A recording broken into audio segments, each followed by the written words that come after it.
Hello Mustangs, and I'm Dan here, and I'll be your anchor for this week. I hope that everyone has had a great second week of school. School pictures will be next week on August 22nd and the 23rd. All students need to be photographed.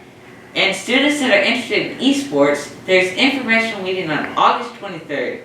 If you're interested in playing on the soccer team, there's also a parent meeting on the 24th in the library. Speaking of sports, let's go to Hayden for sports.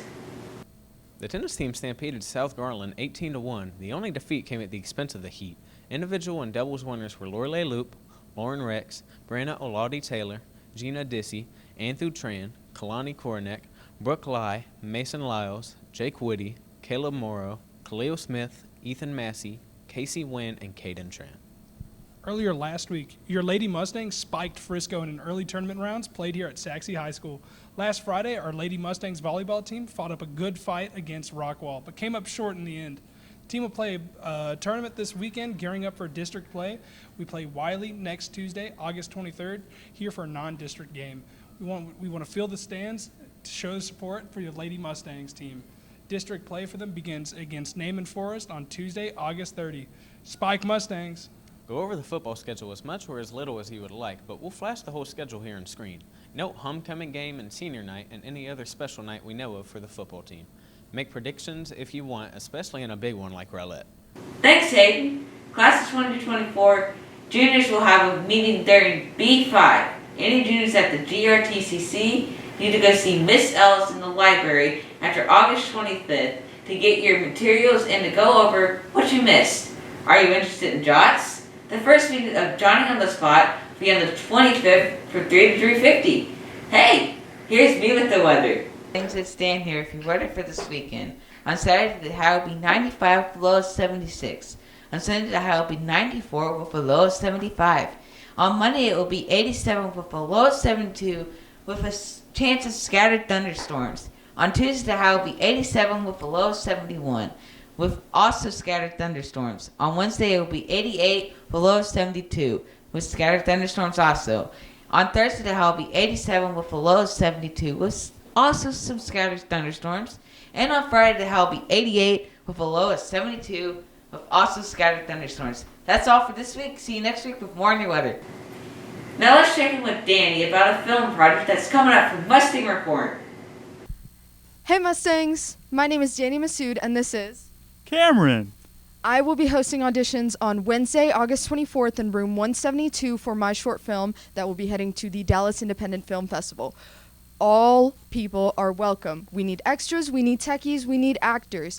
There's an audition form to sign up. We'll drop the QR right here, and I hope to see you soon.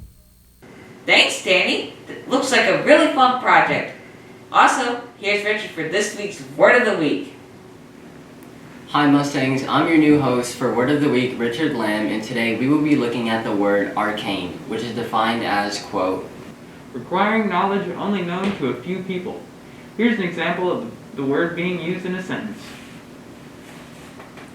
Her interest in arcane artifacts was rooted in her love of medieval history. That's it for Word of the Week. Bye Mustangs. Having any issues with your school Chromebook, keys sticking, something not working, if it's not charging, if you have any issues logging into your school account, visit bit.ly/GISD/techhelp. Thanks, Richard. Now let's check in with Brianna with This Week in History. Welcome to A Week in History, where we talk about various significant events that have happened in the past. On August 16, 1977, Elvis Presley was pronounced dead at the Memphis Baptist Hospital at 3:30 p.m. at age 42. In Germany, a plebiscite was held in which 89.9% of German voters approved granting Chancellor Adolf Hitler additional powers, including the office of president, on August 19, 1934. Lastly, the 19th Amendment, which gave women the right to vote, was ratified on August 18, 1920. This is a huge accomplishment at the time due to the many people, mostly women, who fought for the women's suffrage movement in the early 20th century. The fight for women's rights swept the nation after the Seneca Falls Convention, which rallied women all over the country to fight for their right to vote. On November 2, 1920, 8 million women had voted in the presidential election for the first time ever. And that's it for A Week in History. See you next time. Hello, my fellow obese Americans. Sadly, school lunch is no longer free. I know. We now have to pay like normal average American adults. feel bad for them. I guess since we have to pay, then I must tell you that breakfast is now $1.75 and lunch is now $3.25. If you have a balance over $25, you can't purchase from the school line. If you want to get a free and reduced lunch, you can go to www.schoolcafe.com/Garland. If you have any questions, please ask a cafe manager. Thanks, Rihanna. Now let's go with Shannon with this week's science news. Imagine a world without insects. You might breathe a sigh of relief at the thought of mosquito-free summers, or you may worry about how agriculture will function without pollinators. What you probably won't picture is trudging through a landscape littered with feces and rotted corpses. What a world devoid of maggots and dung beetles would even look like.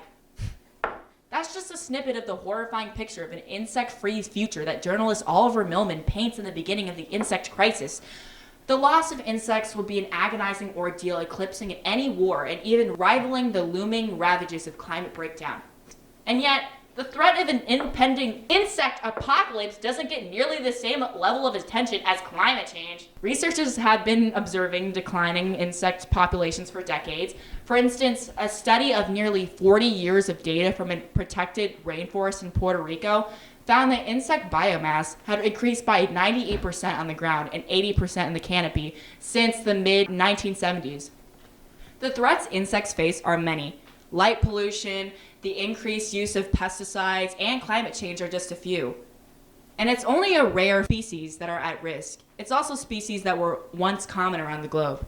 The reality of the crisis isn't as foreboding as Millman initially makes it seem. A world with no insects is unlikely, he acknowledges. Studies have found that while some species are in decline, others, such as freshwater insects, are doing fine. Rather than viewing the insect crisis as an insect population on one downgrade trending line on a graph, Millman suggests picturing lots of different lines, some holding steady, some sloping up or down, and some zigzagging. Insects are being shifted into an unhappy state where there will be far more bedbugs and mosquitoes and far fewer bumblebees and monarch butterflies, he writes. Those changes in biodiversity come with consequences. Farmers have to fend off more pests that attack soybeans, and for instance, insect-pollinated fruits and vegetables will become hard to grow at scale. Some insect-eating animals will decline as their food disappears, which has already happened to some birds, or even vanish. Water and soil quality could be in jeopardy. Our deeply woven relevance on insects is like the internet. When parts of the network are removed, the less internet there is until eventually it doesn't work anymore. A world without the internet would be difficult but livable. The same can't be said with a world without insects. Thanks, Shannon. That's all for this week. See you next week, Mustangs.